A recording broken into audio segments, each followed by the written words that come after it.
Welcome back, everybody. I'm Jade Monkey. We're back here in Rust on the PC, and we're talking about that industrial update and infinite TC slots. Yeah, that's crazy. So just so you know, this is on PC only. Obviously, the console people don't even worry about this. They're still working out the details. And even if this was out, I don't think this is going to be out for us for a very long time. So don't even sweat it right now.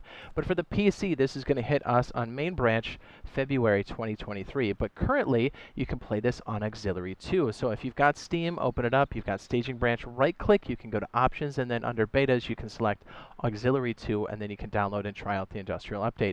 And look for servers that currently have this. And yes, you can do a lot of this crazy stuff right now. And some of it could change, but some of it could very well stick around. I think to some degree, this infinite TC slot thing will definitely be sticking around, at least for a little bit. Okay, so infinite TC slots, what does that mean? That sounds crazy to me.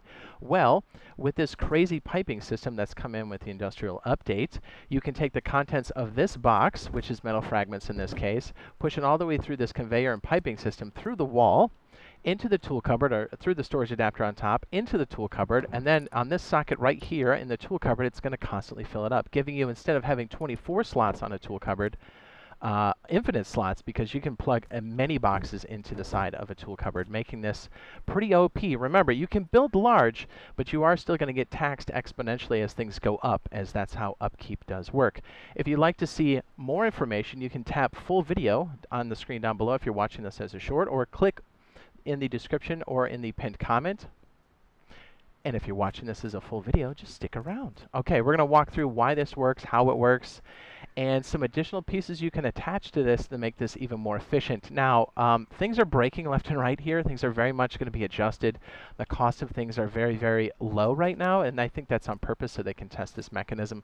So take a lot of this with a grain of salt. I think to some degree we'll have this on the main branch, but I think a lot of this will be balanced. Things like the cost to craft this, the cost to run it power-wise, you know, increasing the cost to run an electric furnace, which is 1 power unit. It should be at least 10. And some of these conveyor stuffs and sortings aren't working exactly as planned, so we'll try to show you the best we can. Okay, so let's walk through why and how this works. Okay, so what happens is we have a storage monitor sitting on top of this box currently, and a storage monitor, storage adapter. And what happens is, when this is turned on, it's going to take all of the contents inside of here. In this case, it's metal fragments. Let's go ahead and turn it on. You should see a little animation. Isn't that cute?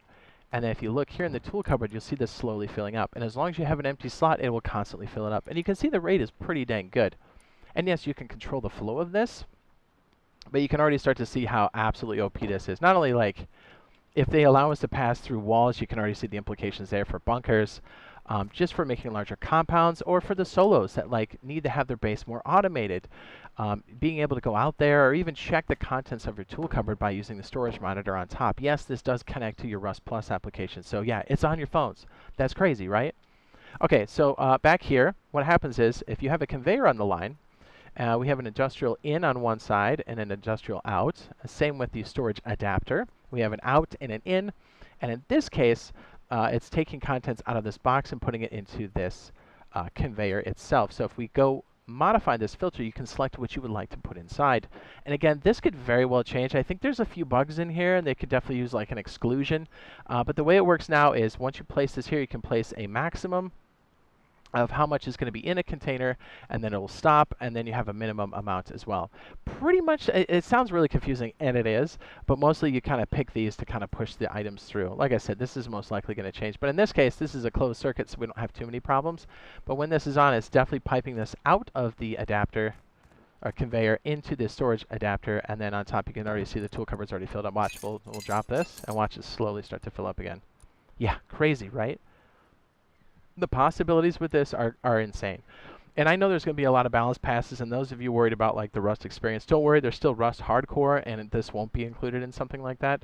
But you know, just give Facepunch some time. They've always balanced stuff out, as far as I'm concerned. With anything that's new that's come in, they're not afraid to change things if they need to. So, you know, hang tight on that. Okay, so let's give you a bit more that you can do with this tool cupboard slots, the infinite tool cupboard slots. Wouldn't that be great if you could smelt your stuff and then have it get dumped into this input box here that goes into the tool cupboard? Well, I'm here to tell you that you can. Hopefully, knock on wood, this actually works for us. The conveyors, we just got an update before I started this. Things were buggy. I don't know how functional this is right now, but we'll try to show you. And if not, I'll just walk you through it. Okay, so how this is working is everything's powered. You can see all these different boxes. So this furnace here is being input with raw metal and also wood. And so what it's doing here, as the conveyor is pushing it through these two materials, if you look at the exclusion or inclusion list, we have wood and raw ore, and it's pushing it to this furnace, which should fill up. And if this is running, it'll take the excess and then pipe it out here. Now, this is where it gets a little goofy. I don't know if this is actually working the way it should, but watch. As this starts to burn materials down, we're going to have a cook level here. It's going to go boop, but this is going to get filled back up again. So it's constantly feeding more wood.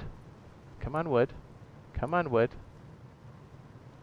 Oh, do we have wood in here? I think we do. Yeah, it might be bugged. Who knows? Is it okay, yeah, the wood's getting filled up. Excellent. So as it goes down, this is getting filled up. Now, this is where it gets a little buggy, and I think either they're going to add more interface, or this is buggy for me, or I just don't understand the fundamentals of what's going on here. But this is the basic idea of what's happening. This should be taking out just the metal fragments and charcoal, but I think metal fragments are moving through here, right? Yeah, see, we're getting wood, and we're getting the other stuff. We should just be getting charcoal and the metal fragments, and that's where I'm saying where it's a little buggy right now. But what's going to happen is this should only be pulling charcoal and then metal fragments, and then I have another sort here that if you connect this other side to this conveyor, it's going to dump just the charcoal in here, and then we can take things like this and pump just metal fragments inside of the tool cupboard like so. Let's go ahead and just kind of pipe it here. We could bring it up on this side. It's not going to look the prettiest. I'm sorry for all of you that are very OCD with cables. And we should be able to punch it right. Oops, did we not get it on the right side? Did we not get it on the right side? We didn't, right? It was on the end. Whoops, my bad. So yeah, you can really start to see the possibilities with this update. And give it some time. You know, since this is coming out in February, I don't think we're going to have too many crazy things here that they're going to have to adjust. They might have to adjust a few things once it does eventually hit, but I don't know. I'm very excited for this. It opens up so much more possibilities. I mean, think about it. If you're a solo and you want to go out there and farm, you can come back and the base can automatically sort and then cook the materials for you, and you can go back out and roam, or you can go back out and farm again. So it opens up a lot of things for people, and yes, there has to be some balance changes to make sure that Zergs don't take over, but for the most part, I'm very excited for the industrial update. I'm very excited to see where this even goes in the next few weeks. So stay tuned for that. If you found this useful and helpful, be sure to drop a sub and a like, and we'll see you guys in the next one. Love you. Bye.